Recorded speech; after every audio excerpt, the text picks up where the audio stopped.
Some years ago, I got involved in trance mediumship because I had been spending some time talking to a spirit living in our house using dowsing and clairvoyant mediumship.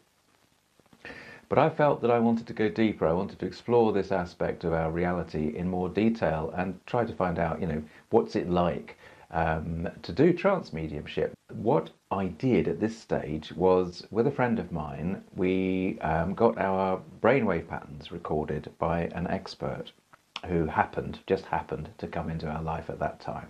So before I show you what happened when I was fully wired up, I just want to explain these differences between trance mediumship and clairvoyant type mediumship. Clairvoyant type mediumship is the sort of thing we would go to if we were seeing a group performance. So a medium would be on the stage and giving messages to those in the audience. Or perhaps we'd go to a clairvoyant and would do a one-to-one session with them.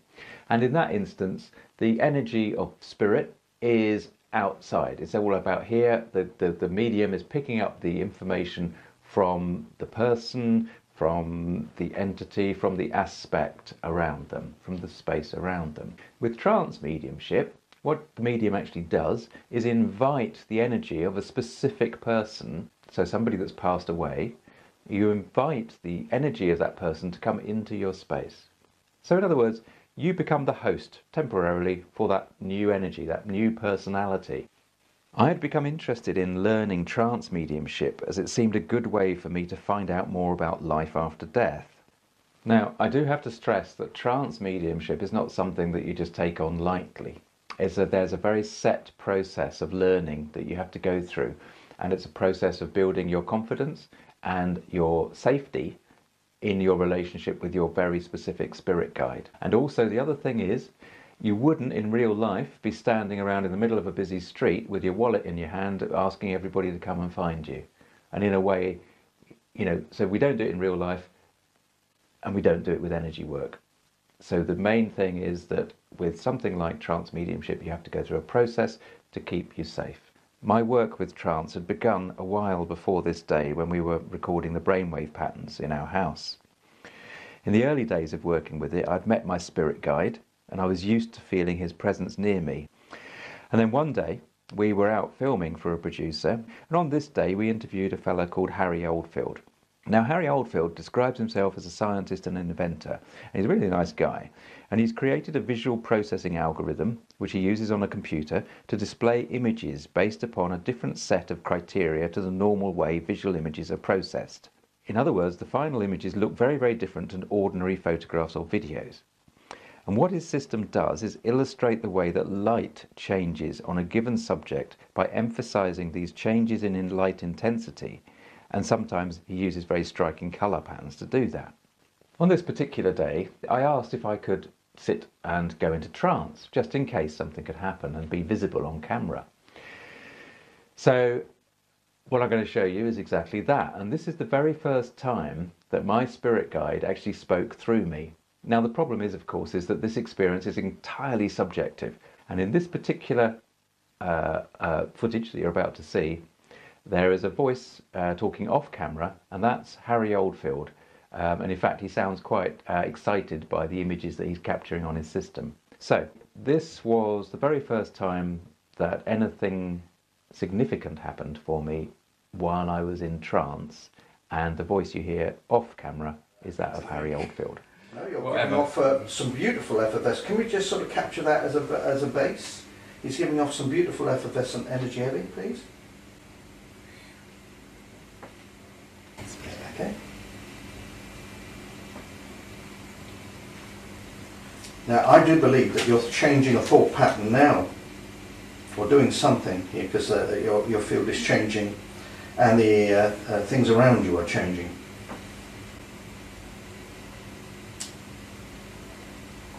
Now, definitely a change. You see that expansive energy around him, and it's a sort of like a vortex that's to his right. Okay.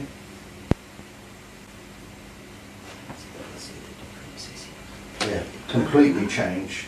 Yeah, he's making a change again, and that's change wavelength of energy now. Can we? You just capture that, Lily? Yes. Look at this change now. Oh, what on earth has he done there?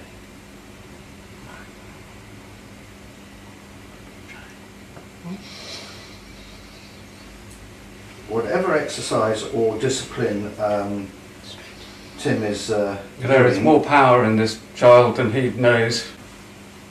This wow, work. the whole environment's changed. This now. work is important, Harold. This This is- child has not done this before. This is not Tim's energy anymore, it's somebody else's. This is Merlin. I am of the earth. I have been working with this child. We have done much.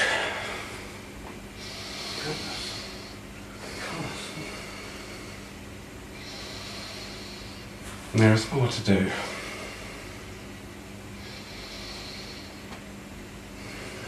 White light, look at that, coming around him. This is so heavy. I can't comment on what's going on here, it's quite profound. Quite profound. Light starting, light starting. The energy now is starting to return to base level. Yeah, it's starting to. But I'm just sort of quite excited. I'm sort of the camera's moving so fast. It's very rare I see anything like this. Now I hope in watching that clip you can see some change maybe in the way that my body posture was, or certainly in the way that I was talking, because clearly you can't feel what I was feeling at the time, which was actually an amazing amount of energy coming in from my right hand side. He always approaches from the right hand side. I get an awareness of him first of all, and then he comes through very, very strongly and sits and settles within, literally within my energy frame, okay? And then in that particular instance you just saw, he left exactly the same way as he came in. And on that occasion, after that first instance where he'd spoken through me, I actually was shaking for about an hour afterwards, and sort of in a good way, but it was quite an extraordinary experience. So whatever happened physiologically, it was quite an impact at the very first time, and it changes thereafter. So I spent some time, some years, working with my spirit guide and working with him in trance. And the footage that I'm now going to show you, which is with the computer system wiring up my brain, was sometime after that first experience. On this day, the test was done by Paul Gerry, who is an advanced clinical physiologist at the Royal Devon and Exeter Hospital here in the UK. For over 30 years, he's been responsible for testing patients' brain function using various professional clinical EEG equipment in the hospital in which he works.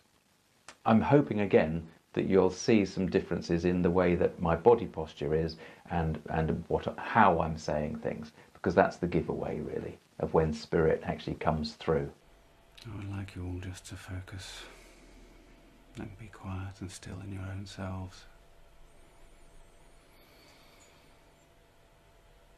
I am Merlin.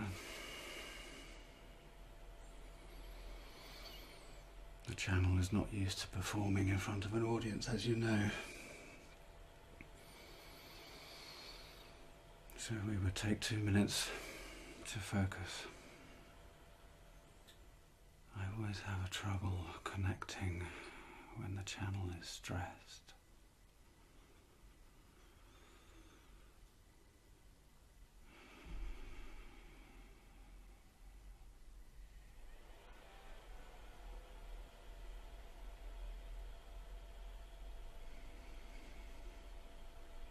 Do you wish to ask a question, Paul? I'm also thinking the question. Mark? How are you feeling at the moment? I am feeling very well, but the channel does not feel very well.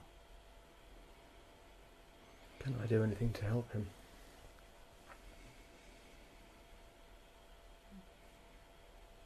No. The significance of this occasion is yet to be revealed. It is not a momentous event, it is simply a progressive step. Do not be disappointed by the seeming lack of drama or impact. It is not an impactful occasion, it is simply a step, as I have said.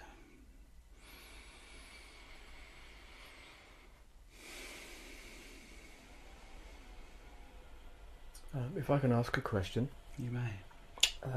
You have obviously been alive on this planet. Indeed. Can I ask you what form you take at present?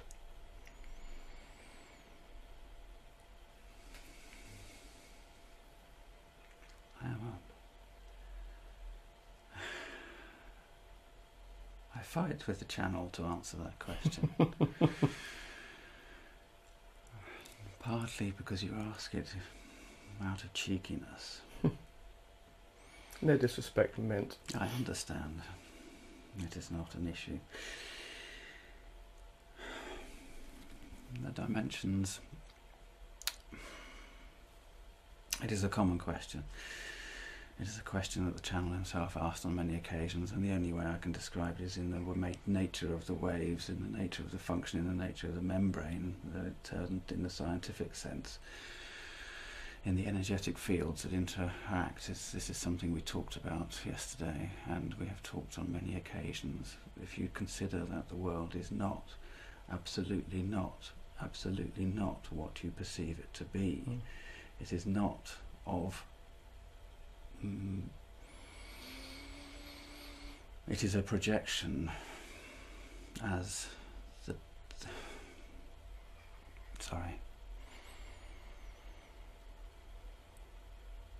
I will have to speak quicker in order to maintain any kind of connection, and I will have to remain closed to the outside external stimulus. But in order to try to answer your question, the form that I take is any form I wish to take, Adrian. I am not limited by the limitations of the material world, and therefore it is not a question of what form I take, it is a question of where. Okay.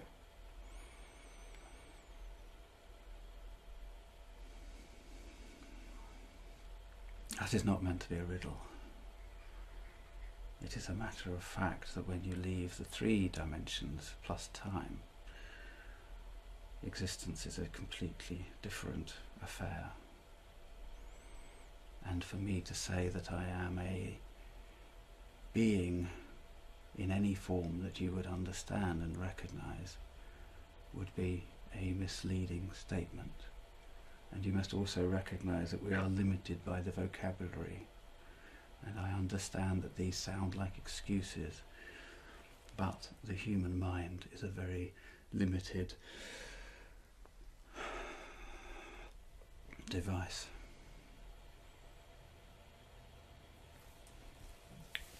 Adrian, do you have your dowsing pendulum? I do.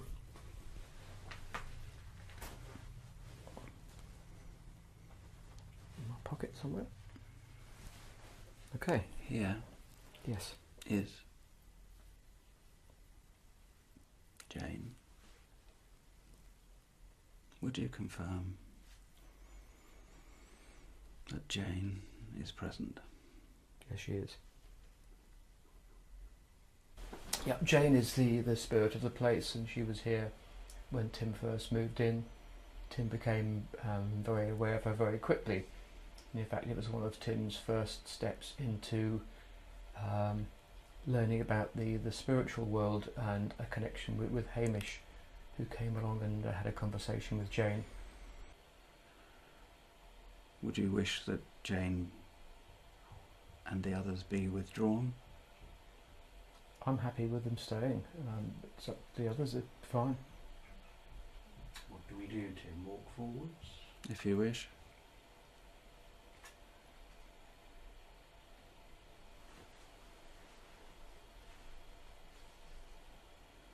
It may appear to be drama and theatre, but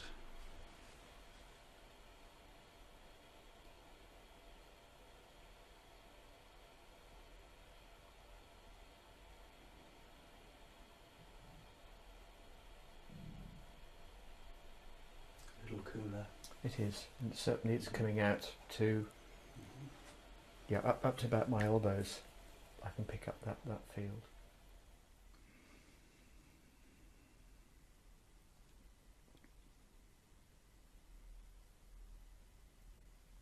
she is withdrawing.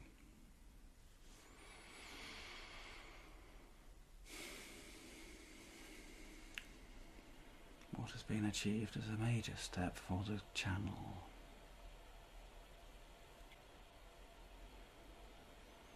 It has been a pleasure,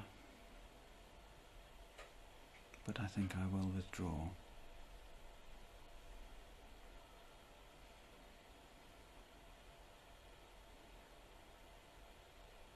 Farewell. Personally, I have found things like this sort of experience, doing this with trance, working with a spirit guide, and working with the subtle aspects of all around us, to be very, well, life-affirming is what I was going to say, but very supportive. The other thing about this, working with spirit and your spirit guide in this way, is that there is a tremendous amount of love and information that comes through for specific people when it needs to. It's not like walking down the street with your best mate and having a chat. There are times where spirit makes it very clear that they're in charge. There are other times when spirit is very chilled and relaxed. They have the bigger picture. They are part of the management, as my dear old mentor Hamish Miller always called them. And they are to be treated with respect. They are our teachers. They can be used, questioned of as our teachers.